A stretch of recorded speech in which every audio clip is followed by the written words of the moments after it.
नमस्कार, स्वागत है आप सभी का हमारे खास कार्यक्रम हेलो डॉक्टर में। मैं हूं आपके साथ हिमाद्री शर्मा।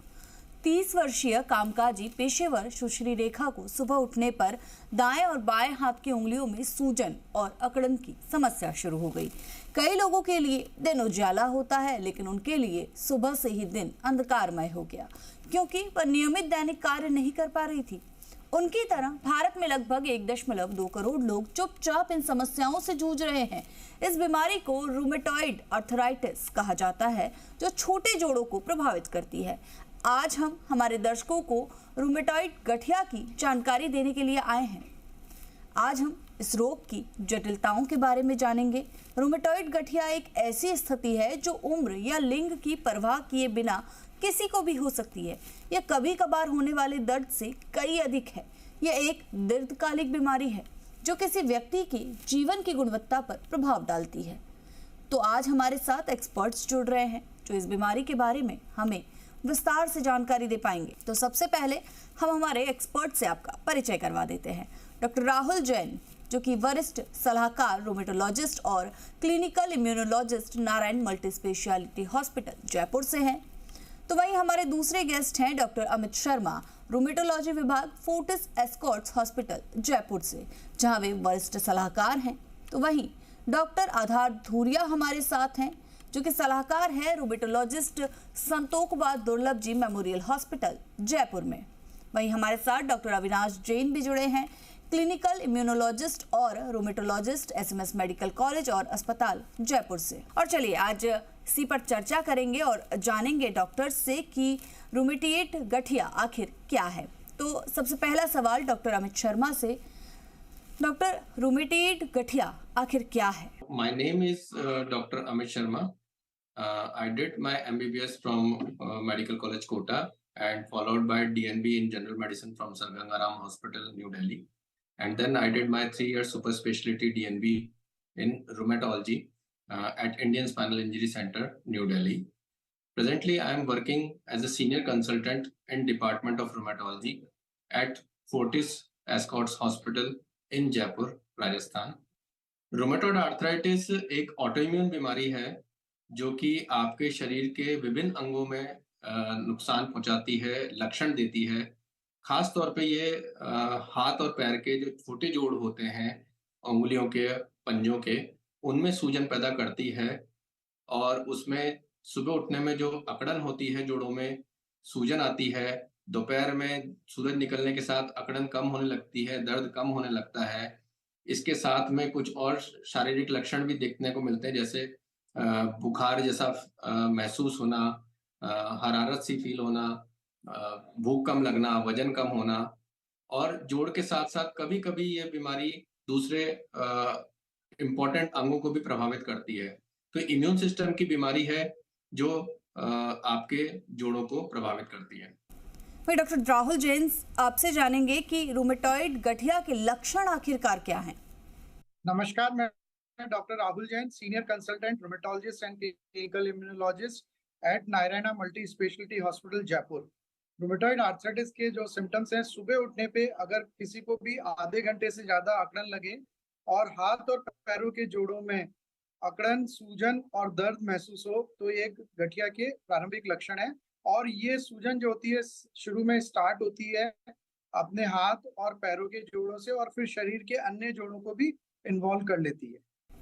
तो वही डॉक्टर अमित, आपसे एक बार फिर से जानना चाहेंगे कि आखिर रूमेटॉइड गठिया के कारण क्या है, कि कैसे होता है?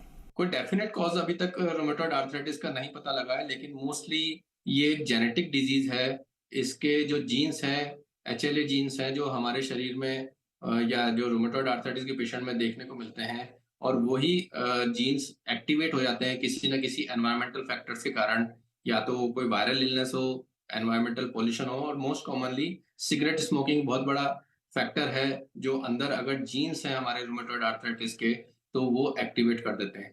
तो अल्टीमेटली कॉज मोस्टली एक जेनेटिक है जो रूमेटॉइड आर्थराइटिस के होने में किसी पेशेंट में इम्पोर्टेंट है। चलिए, मेरा सवाल डॉक्टर राहुल जैन आपसे रहेगा कि रूमेटॉइड गठिया के जोखिम कारक आखिरकार क्या हैं? रिस्क फैक्टर्स, कुछ मॉडिफाइबल रिस्क फैक्टर्स हैं और कुछ अनमॉडिफाइबल रिस्क फैक्टर्स हैं। मॉडिफाइबल रिस्क फैक्टर में सबसे स्ट्रॉन्गेस्ट रिस्क फैक्टर है स्मोकिंग एंड अल्कोहल, इसको हम मॉडिफाई कर सकते हैं, और कुछ एनवायरमेंटल टॉक्सिन्स। इसके अलावा जो अनमॉडिफाइबल है वो फीमेल सेक्स, स्पेशली ये बीमारी 20 से 50 साल की उम्र की फीमेल्स को ज्यादा इन्वॉल्व करती है, और मेल्स भी ज्यादा दिक्कत हो सकती है मेल्स को भी, लेकिन फीमेल्स को ज्यादा प्रॉब्लम होती है। तो कुछ फीमेल्स हार्मोन जो है वो एक रिस्क फैक्टर है गठिया के कॉजेशन में। तो वहीं डॉक्टर राहुल जैन, मैं आपसे ये भी जानना चाहूंगी कि रोमेटॉइड गठिया का निदान आखिर कैसे किया जा सकता है?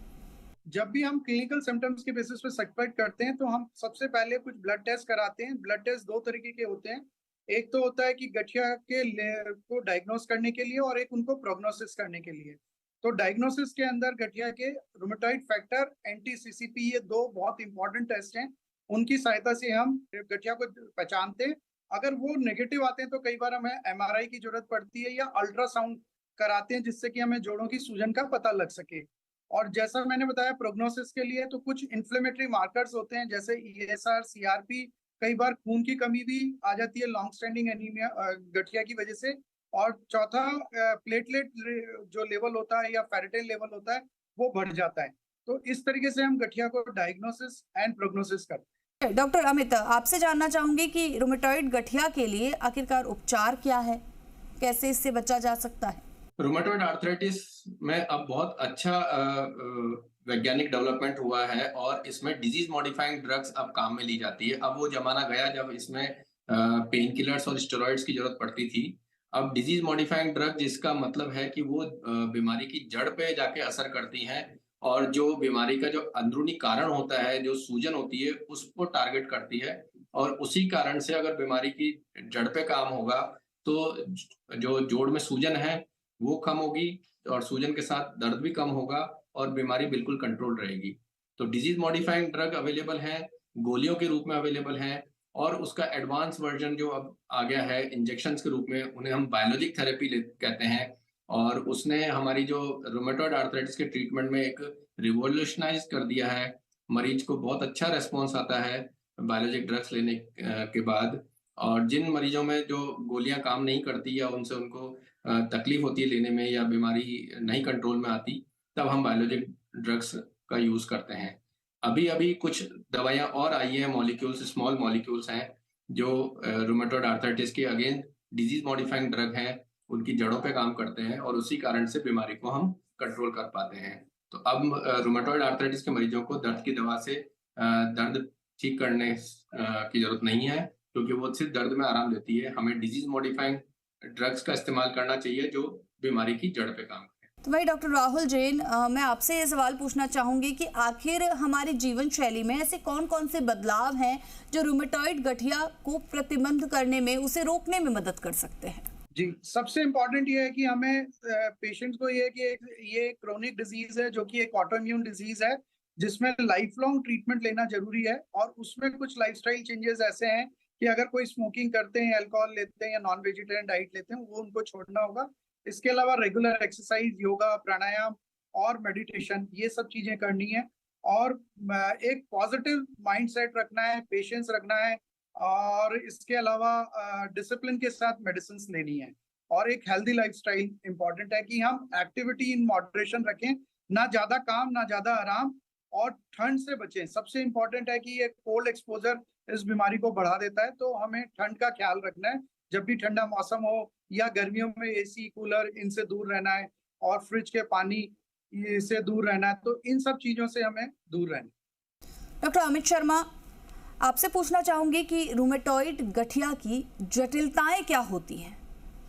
रूमेटॉइड आर्थराइटिस एक इम्यून सिस्टम की बीमारी है, और ये सिर्फ जोड़ों में ही नहीं, जोड़ के बाहर बहुत सारे अंगों में भी प्रभाव डालती है।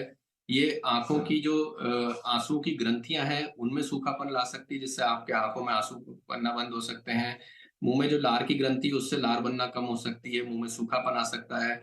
आप सूखी चीजें, रोटी, ब्रेड वगैरह नहीं पा सकते।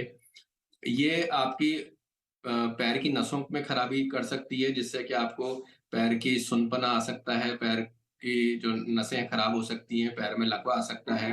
ये साथ के साथ में गैंग्रीन जैसी जो उंगलियों के भी जो खून की धमनियां होती हैं, उनमें ब्लॉकेज करके पैर की और हाथ की उंगलियों में गैंग्रीन भी कर सकती है। और इसके बहुत सारे कॉम्प्लिकेशन है, जैसे स्किन में घाव रहना, फेफड़ों में पानी भर जाना, हार्ट में पानी भर जाना, जैसे बहुत से अन्य कॉम्प्लिकेशंस हैं जो रूमेटॉइड आर्थराइटिस वाली बीमारी कर सकती है। और चलिए अब रुक करेंगे डॉक्टर आधार धुरिया का। आधार धुरिया डॉक्टर आपसे जानेंगे कि रूमेटॉइड गठिया को रोका कैसे जा सकता है, कैसे इस पर लगाम लगाई जा सकती है। सर, मैं डॉक्टर आधार धुरिया हूँ। मैं एक कंसल्टेंट गठिया रोग विशेषज्ञ हूँ। जयपुर राजस्थान के संतोखबा दुर्लभ जी मेमोरियल अस्पताल में कार्यरत हूँ। बहुत ही अच्छा सवाल है कि भाई गठिया का बचाव हम कैसे कर सकते हैं। तो गठिया का बचाव करना थोड़ा मुश्किल इसलिए क्योंकि बीमारी शरीर के अंदर से उत्पन्न एक ऑटोइम्यून बीमारी है।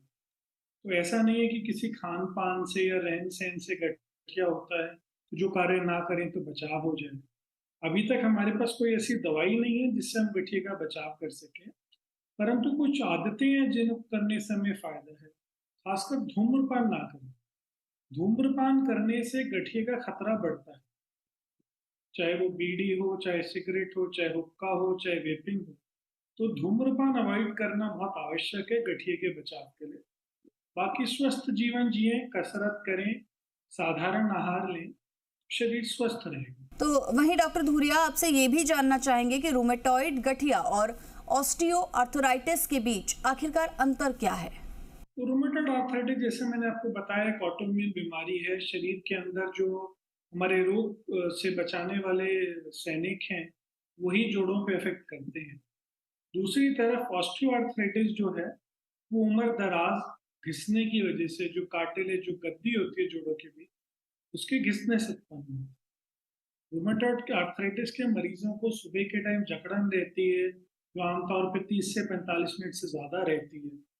ऑस्टियो आर्थराइटिस के मरीजों को एक चीज हम कहते हैं जेल फिनोमेनन, यानी जैसे कुर्सी से उठते हैं तो क्षणिक स्टिफनेस होती है जो ठीक हो जाती है। रूमेटॉइड आर्थराइटिस में मेन जो रोल है वो दवाइयों का। दवाइयों से हम सूजन कंट्रोल कर सकते हैं, नुकसान होने से बचा सकते हैं, और संपूर्णतया दवाइयों से हम कंट्रोल कर सकते हैं बशर्ते कि मरीज ठीक वक्त पे है। ऑस्टियो आर्थराइटिस में दवाइयों का रोल है, कसरत का रोल है, परंतु इसमें ऑपरेशन का भी बड़ा रोल है। यानी जब एडवांस हो जाता है तो जोड़ प्रत्यारोपण का इसके अंदर एक बहुत महत्वपूर्ण रोल है। ऑस्टियो आर्थराइटिस आमतौर पे थोड़ी बड़ी उम्र की बीमारी है, 50 बरस के बाद, 60 बरस के बाद। रूमेटॉइड आर्थराइटिस किसी भी उम्र पे हो सकती है, बच्चों में भी हो सकती है, जवान व्यक्तियों में हो सकती है, वयस्कों में हो सकती है। तो दवाई का काम मेनली रूमेटॉइड आर्थराइटिस में जीवन शैली परिवर्तन, कसरत एवं सर्जरी, ये रोल ऑस्टियो आर्थराइटिस। तो वहीं डॉक्टर धुरिया, क्या आरए मरीज गर्भावस्था की योजना बना सकते हैं? बिल्कुल, गठिया के मरीज या रूमेटॉइड आर्थराइटिस मरीज बिल्कुल सफलता गर्भ धारण कर सकते हैं, नॉर्मल डिलीवरी हो सकती है, स्वस्थ बच्चे पैदा कर सकते हैं। बस ध्यान ये रखना है कि बीमारी कंट्रोल हो ताकि प्रेगनेंसी के टाइम दिक्कत कम हो, पैदा होने के बाद बच्चे को माँ का दूध पिलाते वक्त भी दिक्कत कम हो। डॉक्टर आधार धुरिया, मेरा एक सवाल और रहेगा आपसे कि यदि आपको मधुमेह है, डायबिटीज है, तो आरए होने की संभावना क्या रहती है? तो डायबिटीज और रूमेटॉइड आर्थराइटिस में आपस में कोई बहुत ज्यादा मेल नहीं है ना। डायबिटीज की दवाइयों से गठियाबाई होता है, परंतु गठियाबाई की दवाई मेनली स्टेरॉइड से थोड़ा खतरा रहता है डायबिटीज होने का। तो डायबिटीज होने मात्र से गठिया होने की संभावना नहीं बढ़ती है। हम सभी डायबिटीज के मरीजों में ढूंढते भी नहीं गठिया, पर क्योंकि डायबिटीज के अंदर भी कुछ कंपोनेंट ऑटोइम्यून है तो कई बार बीमारियां साथ साथ जाती हैं। पर इसका मतलब ये बिल्कुल भी नहीं है कि जिसे भी डायबिटीज है उसको गठिया होगा ही होगा। तो वहीं अब डॉक्टर अविनाश जैन का रुख कर लेंगे, उनसे भी जानेंगे कि आखिर किस तरह की ये बीमारी है और कैसे इससे बचा जा सकता है। तो डॉक्टर अविनाश, क्या योग व व्यायाम आरए के लक्षणों को नियंत्रित करने में मदद करता है? नमस्ते, मेरा नाम डॉक्टर अविनाश जैन है। I am a clinical immunologist and rheumatologist. मैं एक संधिवात ऑटोइम्यून डिजीज का विशेषज्ञ हूँ और एट प्रेजेंट अभी मैं SMS medical college and hospital and cares clinic Jaipur में काम करता हूँ। बहुत ही अच्छा सवाल है। योगा और एक्सरसाइज से रिसर्च में यह पाया गया है कि जो मरीज दवा के अलावा अपने लिए योगा और कसरत का समय निकालते हैं उनके सिम्टम्स ज़्यादा अच्छे कंट्रोल हो पाते हैं। उनके सिम्टम्स में जो उतार चढ़ाव आता है वो काफ़ी बेहतर हो पाता है, क्योंकि उनके जोड़ों में ज़्यादा मजबूती रहती है, उनके मांसपेशियां ज़्यादा मजबूत होने लगते हैं और बीमारी को ज़्यादा अच्छे से वो कंट्रोल कर पाते हैं। तो भाई डॉक्टर अविनाश जैन, कभी कभी मेरे आरे लक्षण बदतर हो जाते हैं, उन स्थितियों में सकारात्मक कैसे बने रहें? Thank you. अगेन एक बहुत ही महत्वपूर्ण सवाल पूछा आपने। रूमेटॉइड आर्थराइटिस थोड़ा बीपी, शुगर या अपने मूड जैसा है। लगातार स्थिर बनने में या लगातार एक स्थिरता आने में वक्त लग जाता है और बहुत बार मरीज को इसका आइडिया नहीं होता, तो वो इसलिए भी उससे परेशान होते रहते हैं।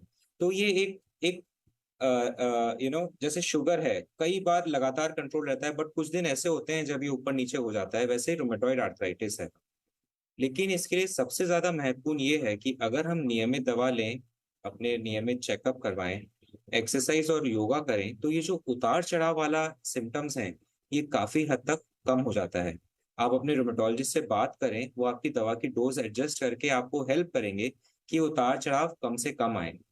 फिर भी अगर उतार चढ़ाव आते हैं तो उन दिनों आप दर्द की दवा लें, थोड़ा पॉजिटिव रहें, है ना। ये मौसम की तरह है, मूड की तरह है, बेहतर होगा। तो भाई डॉक्टर अविनाश, आपसे एक बात और जानना चाहेंगे कि आरे रोग की प्रगति को नियंत्रित करने के लिए भोजन से क्या परहेज करना चाहिए, क्या खाना चाहिए, क्या नहीं खाना चाहिए? तो ये ऐसा सवाल है जो हर कंसल्टेशन में पेशेंट जिसका जवाब जानना चाहता है, सुनना चाहता है। हमारी जो रिसर्च है उसमें हमने कोई भी आइटम ऐसा नहीं पाया है जिससे कि रूमेटॉइड आर्थराइटिस बढ़ जाए, बट इसका इनडायरेक्ट लिंक है रूमेटॉइड आर्थराइटिस से कि अगर हम बैलेंस डाइट नहीं लेते हैं तो हमारा मोटापा बढ़ने की संभावनाएं होती है। मोटापा से सिर्फ रूमेटॉइड आर्थराइटिस ही नहीं, और भी कई तरह की बीमारी बढ़ सकती है। ज्यादातर मरीज को हम यही राय देते हैं कि अगर आपको लगता है कि आपको कोई पर्टिकुलर फूड आइटम से प्रॉब्लम है तो वो आप बंद कर सकते हैं, बट हमारी तरफ से किसी भी फूड आइटम की मनाही नहीं है। हम जो चीज स्ट्रिक्टली मना करते हैं वो है अल्कोहल और स्मोकिंग। बाकी अगर हम हर किसी की बात सुन के हर रोज एक एक आइटम कम करते जाएंगे तो शायद खाने के लिए कुछ बचेगा नहीं। डॉक्टर अविनाश, आपसे मेरा एक और सवाल रहेगा, क्या गतिहीन जीवन शैली जो है वो आरे रोग से जुड़ी हुई है? तो सेडेंटरी लाइफस्टाइल डायरेक्टली तो रूमेटॉइड आर्थराइटिस से कोई लिंक नहीं है। ऐसा नहीं है कि जिनका सेडेंटरी लाइफस्टाइल है उनमें रूमेटॉइड ज्यादा देखने को मिलता है, बट हाँ, लेकिन जिनको रूमेटॉइड आर्थराइटिस है वो अगर सेडेंटरी लाइफस्टाइल जिएंगे तो जैसा हमने पहले एक सवाल में डिस्कस किया, उसे आर्थराइटिस प्रॉब्लम बढ़ने की संभावनाएं, फ्लक्चुएशंस होने की संभावनाएं ज्यादा हैं। आप जितना एक्सरसाइज, योगा और फिट रहेंगे, आपके मांसपेशियां उतनी मजबूत रहेंगी, आपके जॉइंट्स उतने स्ट्रांग रहेंगे और आपके सिम्टम्स उतने ही अच्छे कंट्रोल में रहेंगे। सेडेंटरी लाइफस्टाइल से मोटापा भी बढ़ सकता है, एंड अगेन वही सेम चीज, मोटापा बढ़ने से और कई तरह की बीमारियां आती हैं। रूमेटॉइड आर्थराइटिस खुद हार्ट अटैक की, बोन को कमजोर करने की, लकवे की रिस्क को बढ़ाता है, और अगर हम सेडेंटरी लाइफस्टाइल जिएंगे तो इन सब का रिस्क और कहीं बढ़ जाएगा। चलिए, इसी के साथ आप सभी एक्सपर्ट्स का बहुत बहुत शुक्रिया हमारे साथ जुड़ने के लिए, इस हेल्दी डिस्कशन के लिए। और कार्यक्रम के अंत में आपको बताते चले कि रूमेटॉइड गठिया के बारे में जागरूकता बढ़ाना न केवल चिकित्सा पहलुओं को समझने के बारे में है, बल्कि प्रभावित लोगों के साथ सहानुभूति और एकजुटता दिखाने के बारे में भी है। तो आइए खुद को शिक्षित करना, जागरूकता फैलाना जारी रखें और एक ऐसी दुनिया की दिशा में काम करें जहां हर कोई एक स्वस्थ और पूर्ण जीवन जी सके, चाहे उनके सामने कितनी भी चुनौतियां क्यों ना हो। इसी के साथ आज के इस खास कार्यक्रम में इतना ही। आप अपना और अपनों का ख्याल रखें। नमस्कार।